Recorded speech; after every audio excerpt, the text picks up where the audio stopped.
How often do you get fake buyers who pretend to want to buy like a $20 million place? All the time. All the time.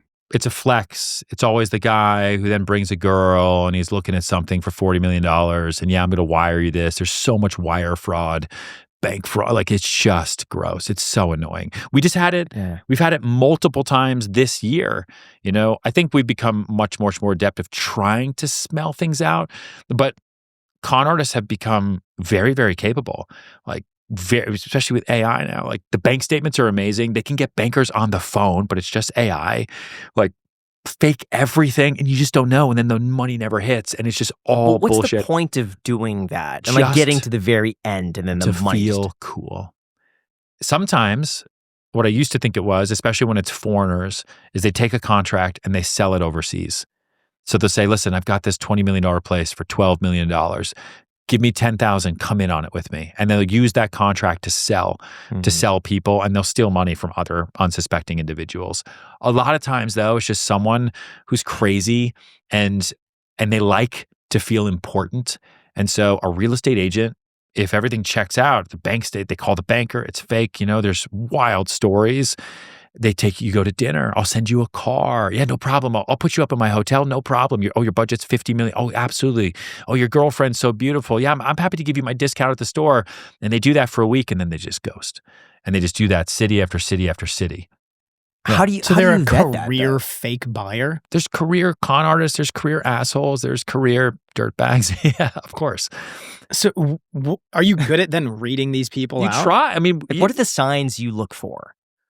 Name dropping. They talk too much.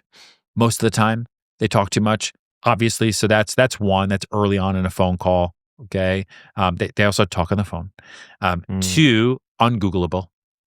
Like, if you're buying something, you're saying you have a budget of over $10 million, and I can't find you anywhere.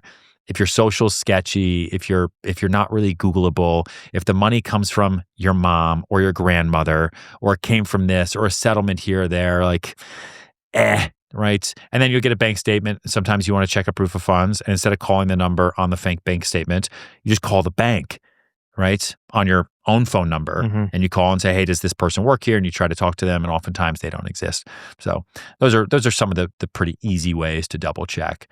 But it does still happen. Like, we just had a case, a known guy in a town that we sell in Florida, like, goes to the gym with our agents, been around, seemed totally normal. Said he wanted to buy a vacation property to rent out, right? He's getting into the hotel and hospitality business. $90 million. Has a banker, has everything. The money's there, no problem. Gets his attorney to put on attorney letterhead that money is in escrow for the down payment, which I think at that point it was 5%. So it was like $4.5 million. Just telling the attorney, hey, I'm going to wire it to you tomorrow. I want to lock up the deal. Can you just let them know that it's here? It's going to be here. And the attorney was like, yeah, sure. So we have this attorney letter, $4.5 million in escrow. We go to our sellers and say, hey, this deal is legit. It's an attorney letter. Let's move forward. The guy's normal. We see him around town all the time. And slowly but surely, we're like, hey, when are you going to release another issue with the contract? Okay, no, but let's work through it. Like, we're holding the property off market. Okay, what about that? Oh, I need to do another revision. Here, there. 30 days. Money never was ever in escrow. It never ever came through. He stopped checking his phone, started calling us under a different phone number, started dodging meeting in town, even though he was there. And the whole thing was fake. Even he never sent Fed reference numbers, which is wire fraud, but he was sending emails like, no, I told my attorney to wire the funds. I'm going to fire that attorney. Let me get back to you. That buys 48 hours, right? Because we're like, see, okay. And then you sit there and you wait. And you call, and the number's been disconnected. Oh yeah, dude, my wife, she never remembers to pay the T-Mobile bill. And what do you do? Especially if it's a normal person you see in town all the time. You're like, I get it, but this is starting to get weird. I don't know. And then he shows up and he's in a Mercedes. And he's like, yeah, let's go do the inspection. Is it cool? You go to dinner and he's your client. So you're like, I guess I pay for it, but this is weird. Yeah.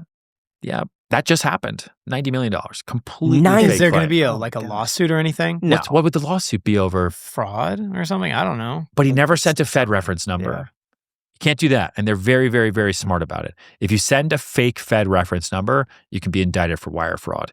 If you just are talking about, hey, yeah, I sent the money, I'm going to send it, even if you send $1, like, what are you going to do? Sit in court for 3 years to talk about a guy that was just a dick? Like, sell it to somebody else. It is buyer and seller beware at the end of the day. What's the biggest scam you've seen in real estate recently?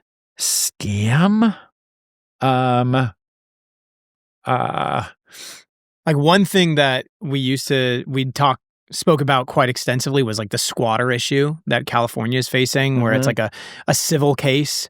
And so you can't get the police involved. You could just forge a fake lease document and then live there and then file bankruptcy and extend your stay and then, play your cards to get like a place for free for a year. I fortunately try to stay as far away from scams and cons as I possibly can. And I don't read about them as much. And I've never really been caught up in one other than like what we were just talking about. So I don't know. Common ones though, wire fraud. That someone will pretend to be an escrow company. They find the buyer's info, will send them wire instructions. Oh yeah, it's wild. And then the buyer wires the money They fish to the email. fake account. Yeah. And then escrow calls, hey, we never got the money. Yeah. The buyer says, I sent $2 million yesterday. Yep. What do you mean you didn't get it? And they don't do the voice verification. Right. That happened to one of our clients. The attorney's email was hacked. No one knew. An email came into the attorney's email from who they thought was the seller because it had almost an identical email address. It's like people who send at Microsoft emails, but it's at RN, I, et cetera. So it looks like an M when you look at it really, really closely. And it had all the numbers. The numbers were all correct. And the bank and information wire, and he just had a paralegal who sent out the money, gone forever. They never got it. No, completely gone forever. There's nothing you can do. Just gone. And if you don't call to double check, that's why you always have to call. Wire fraud is real. All emails can be hacked, right? It's messed up. So that happens a lot, unfortunately. Gosh, the big one that's happening now in California is the legal claims against landlords, where they say the unit's uninhabitable, strike it with a habitability lawsuit, and then try to settle it. Yeah. Disaster. Yeah. People are the worst. I don't know what to tell you. People are the worst.